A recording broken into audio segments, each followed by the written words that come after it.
Un beau jour, il a fallu partir, parce que les Allemands, on dit les franquistes, mais c'était les Allemands et les Italiens, les Allemands d'Hitler et Mussolini avaient enfoncé le front, il fallait partir.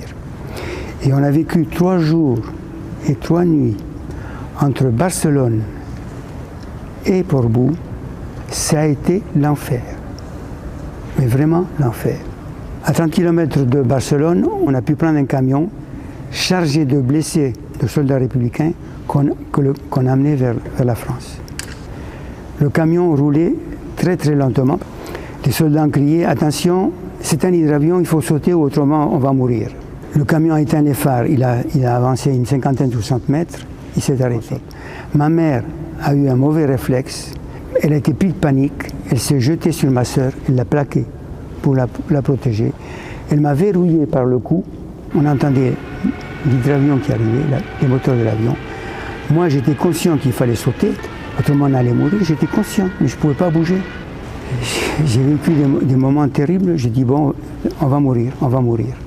Aux derniers instants, mon père m'a lâché, il a sauté. Distinctement, l'avion passait en rase-motte sur nous. 2 sifflements et 2 explosions bien plus bas. 1 heure après, on était dans un campement militaire caché dans la montagne. Et le lendemain, on est parti à pied vers Portbou avec mes parents en longeant la route parce que les Stukas allemands pilonnaient les gens qui marchaient sur la route. On est arrivé à Portbou à la fin de la soirée. Le lendemain, on est parti sur la route parce qu'il y avait la fameuse colonne de gens qui montaient vers la frontière. On est arrivé en France. Première chose, on nous a vaccinés contre la variole parce qu'on risquait de contaminer la France. On s'arrêtait dans les gares et la Croix-Rouge donnait du lait aux enfants et des fois un sandwich aux adultes. On est arrivé à la gare de Cosne-sur-Loire. Là, on nous a chargés dans des camions. Il y avait beaucoup de neige, il faisait très froid. On a roulé dans les autobus pendant à peu près 1 heure et on a débarqué dans une commune qui s'appelait Étais-la-Sauvin. On est rentré dans une grande salle. Les tables étaient mises, propres, tout était mis. Des gens extrêmement accueillants. On nous a servi une soupe chaude. Ça faisait 5 jours qu'on n'avait pas mangé quelque chose de chaud. J'y ai passé les 7, 8 à 9 meilleurs mois de ma vie. Les obstacles naturels n'arrêtent pas l'avance ennemie. On nous a dit, écoutez, maintenant, les réfugiés belges et alsaciens vont arriver et lorrains, on ne peut plus s'occuper de vous, maintenant vous vous débrouillez. Les amis français sont venus nous voir, ils disent, bon, vous partez vers le sud. Mon père a dit non, on ne part pas vers le sud. Qu'on nous ramasse ici ou qu'on nous ramasse dans le sud, c'est pareil. L'exode constitue certainement une des pages les plus douloureuses de la Seconde Guerre mondiale, une des pages sombres qui reste encore aujourd'hui très présente dans les souvenirs. C'est une image qui est associée à la débâcle, à la défaite de la France. Alors c'est quoi l'exode ?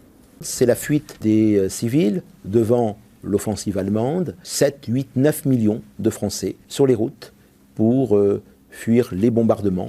Ce ne sont pas que des civils du nord de la France ou de l'Est, ce sont également des civils de Belgique, du Luxembourg, des Pays-Bas. On avait vu arriver dans Lyon quelques réfugiés, des enfants qui étaient venus en car au cas où la guerre deviendrait catastrophique. Là, c'était à l'automne 1939. Les choses étaient très bien organisées. Là, par contre, on a commencé à voir arriver des gens des Belges, puis des gens du Nord qui arrivaient complètement défaits, avec leurs affaires, avec une brouette, avec une voiture, avec un cheval, avec rien du tout, et qui étaient complètement effarés. Donc il commençait à faire chaud, il fallait leur donner à boire, il fallait leur donner à manger, ils ne savaient pas où ils allaient. Les gens se sont dit, c'est des Belges, c'est des gens du Nord, c'est des endroits où il y a toujours eu la guerre. Oui, mais après on a vu arriver des gens de Picardie, et puis après on a vu arriver les Parisiens. Alors quand on voit arriver les Parisiens, à Sens, on est autour du 10 juin. Là on se dit que si les Parisiens fuient, c'est que la situation est terrible, et on n'a pas encore eu vraiment de bombardement. arrivent des dizaines de milliers de gens. Alors à la gare, on montre un poste d'infirmerie. Sur les promenades, on montre des endroits des baraques pour leur donner à boire. Il y a des femmes avec des bébés. Qui ont tout abandonné chez eux, qui savent pas où ils vont, qui ont qui ont peur des Allemands. Voilà. C'est ce qu'on appelle l'exode, et c'est une véritable catastrophe. Survient alors l'ordre du gouvernement français donné aux gendarmes, aux policiers, aux maires, à toutes les institutions de partir vers le sud. En 1940, le 16 mai exactement, nous avons été réveillés la nuit nous demandant de bien vouloir évacuer. Et nous avons donc évacué dans des chariots sur les routes jusqu'au sud de Pithiviers, près de la forêt d'Orléans. Je ne me souviens pas trop d'avoir souffert de nourriture, mais je me souviens d'avoir mangé des patates crues, d'avoir mangé de l'herbe, on mange ce qu'on trouve. Par contre, ce que je me souviens, et ça c'est terrible, c'est d'avoir eu soif. J'ai connu les Allemands qui nous ont rattrapés. On était au milieu d'un régiment de Sénégalais. Ils se sont battus toute la nuit. Vers 1h, 2h du matin, nous avons passé un pont, et aussitôt avoir passé le pont il a sauté. Et le lendemain matin, nous étions bloqués, nous avons fait donc demi-tour. Et à un moment donné, les femmes m'ont demandé qu'on fasse un petit arrêt. Elles sont donc rentrées dans la forêt et sont ressorties en criant. Et là, donc, les hommes sont entrés dans la forêt et ont vu tous les cadavres des Sénégalais qui avaient été fusillés. Donc les Sénonais s'en vont, et puis les Auxerrois s'en vont, et les Avalonnais s'en vont, et ils s'en vont vers le sud. Ce qu'ils veulent, c'est passer la Loire, parce qu'ils pensent que les Allemands ne pourront jamais passer la Loire. Les routes sont complètement embarrassées par les gens qui fuient, et l'armée française décomposée, dont beaucoup de milliers de soldats français ne savent plus où est leur chef, ce qu'ils doivent faire, et qui fuient aussi. Et puis vont arriver les premiers bombardements. C'est tout un pays qui s'effondre. Les gens sont complètement abandonnés. On n'imagine pas l'ampleur du désastre pour un pays qui pensait qu'il était celui qui avait la meilleure armée du monde, il faut dire, quoi. C'est un effondrement inconcevable qui se produit. Pour vous faire une idée, à Sens, il y avait à peu près 17 000 habitants à l'époque. Quand les Allemands arrivent le 16 juin, il y avait moins de 1000 habitants qui restaient dans Sens. L'hôpital était abandonné, les boulangeries étaient fermées, on ne pouvait plus manger, difficile de boire. Donc les gens sont complètement abasourdis. C'est ce qui explique aussi que quand ça va s'arrêter, ils vont trouver qu'il fallait que ça s'arrête, quoi.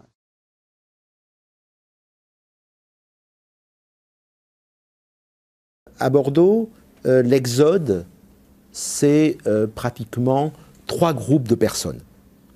Premier groupe, le plus large, ce sont les civils.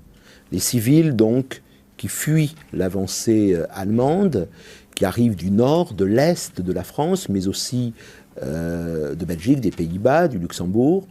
À Bordeaux, la population va pratiquement être multipliée par 2, voire un petit peu plus. On va passer de 300 000 à 700 000 habitants. Cette population, elle bivouaque dans les rues, dans les parcs, sur les trottoirs. Véritablement, Bordeaux est transformé en un véritable lieu de foire en plein vent. Vous avez ici dans Bordeaux une grande place qui s'appelle la place des Quinconces, qui est une place énorme. Il y avait 80 000 personnes qui vivaient à ciel ouvert dans cette place. Si on y rajoute les allées de Tourny, qui sont juste à côté du Grand Théâtre, et le jardin public, c'était 125 000 personnes qui étaient dans cet espace-là. La grande majorité d'entre eux étaient des réfugiés qui avançaient, qui fuyaient l'avancée des troupes allemandes. L'accueil de cette population, il est difficile parce qu'on ne s'attendait pas à avoir un tel afflux de population. C'est pratiquement à Bordeaux plus d'1 million de repas distribués par jour. Mais rapidement, les équipements d'accueil manquent, l'eau est rationnée, donc c'est très difficile.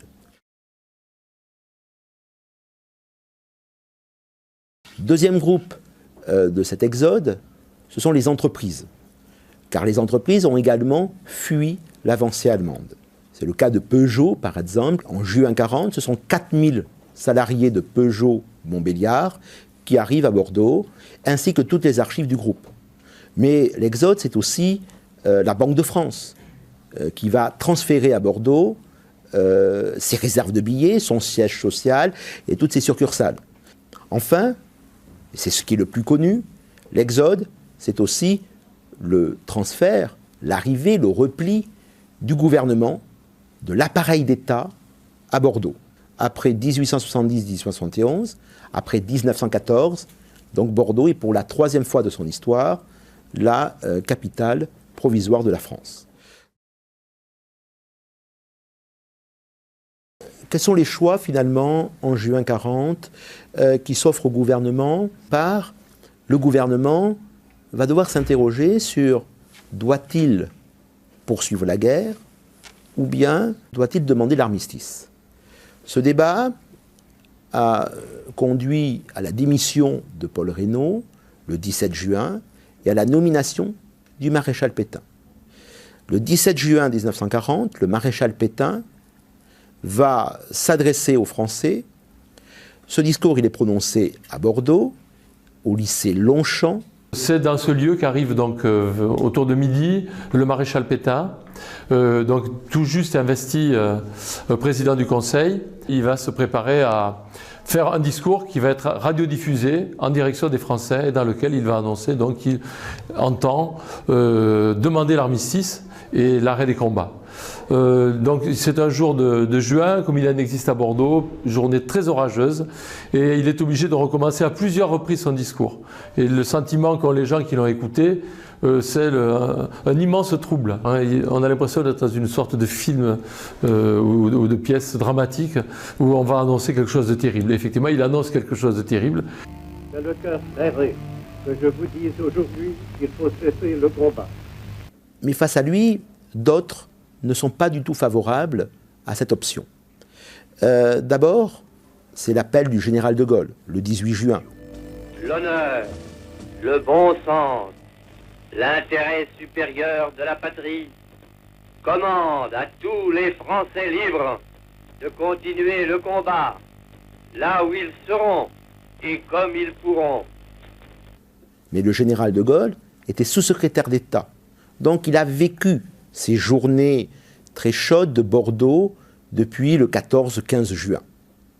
Et c'est de Mérignac, donc l'aéroport de Bordeaux, que le général de Gaulle quitte la ville le 17 juin. Également, Bordeaux, à ce moment-là, va rapidement devenir une terre d'exil, une terre où tous ces réfugiés, un certain nombre, vont vouloir quitter les terres d'Aquitaine pour rejoindre notamment l'Angleterre. C'est le cas de 260 civils et militaires qui rejoignent entre le 21 et le 24 juin les ports de Bayonne et de Saint-Jean-de-Luz. C'est le 21 juin, à bord du Massilia, 27 parlementaires quittent Bordeaux pour rallier l'Afrique du Nord et a priori Casablanca. L'armistice est signé le 22 juin 1940, la guerre s'arrête. Ceux qui sont partis vont revenir après. Et quand ils vont revenir, ils vont trouver leur maison souvent pillée pas forcément par les Allemands, même si les Allemands, quand ils arrivent, vont piller, mais pillée par les gens qui sont venus du Nord quand eux étaient partis. C'est-à-dire quelqu'un de Sens qui abandonne sa maison parce qu'il a peur, mais il y en a un qui arrive derrière qui lui vient du nord de Lyon ou de la Seine-et-Marne et qui a soif et qui a faim et qui voit la maison vide et qui va rentrer, qui va chercher des choses. Et voilà. Il y a des gens qui, quand ils sont revenus, ont trouvé tout dévasté, plus des choses qui sont pas belles, hein, des voisins qui en ont profité pour piller. Enfin bon, c'est un effondrement complet du pays et une population complètement abasourdie et on peut dire démoralisée, mais surtout déjà faut qu'elle réagisse.